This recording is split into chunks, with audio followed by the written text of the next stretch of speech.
Energy Minister A.K. Sharma has directed UP Power Corporation Limited UPPCL to ensure that the farmer get electricity as per the roster without any additional load shedding.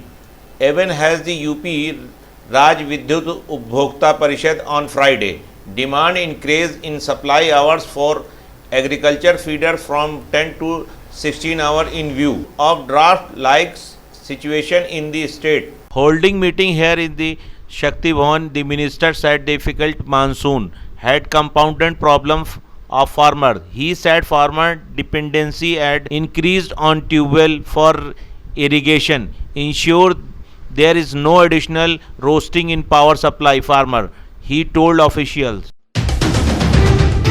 Delhi police has denied permission to stand comedian Munawwar Farooqui show that was to be held on August 28 Kedarnath Auditorium in the national capital. Delhi police in its reports stated a law and order problem.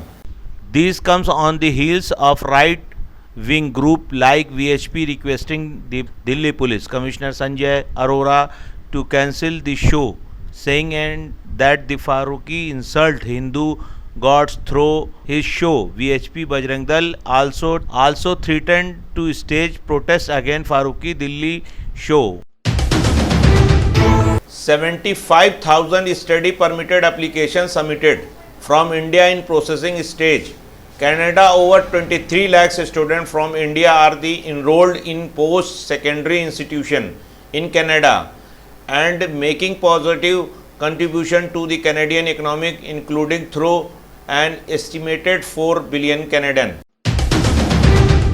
मुख्यमंत्री योगी आदित्यनाथ ने बुधवार को लोक भवन में 260 करोड़ रुपए की लागत से तैयार हुई पुलिस की 144 आवासीय और अनावासीय परियोजनाओं का लोकार्पण किया।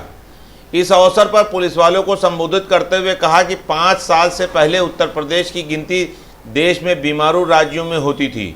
विकास की कोई सोच नहीं थी, कानून व्यवस्था बदतर थी। आज यूपी की कानून व्यवस्था पूरे देश के लिए एक नज़ीर है। सरकार ने पुलिस आधुनिकीकरण के लिए 6000 करोड़ रुपए का बजट दिया। 1.62 लाख पुलिसकर्मियों की भर्ती भी की है।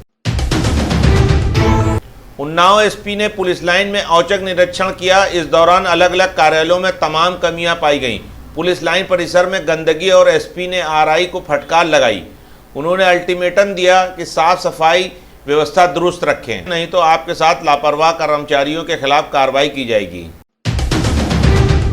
गुलाम नबी आज़ाद के कांग्रेस से इस्तीफे के बाद अब पंजाब के आनंदपुर साहिब से कांग्रेस सांसद मनीष तिवारी ने बगावती तेवर दिखाए। शनिवार को उन्होंने कहा, हमें किसी से कोई सर्टिफिकेट की ज़रूरत नहीं है। मैंने 42 साल इस पार्टी को दिए हैं। जिन लोगों ने पत्र लिखे हैं उन्होंने मुझसे ज़्यादा समय पार्टी को दिया है। इस संस्था में हम किराएदार नहीं हिस्सेदार हैं। आप धक्के मारकर निकालने की कोशिश करेंगे तो देखा जाएगा। मनीष ने ये बात गुलाम नबी आज़ाद के इस्तीफे को लेकर कही।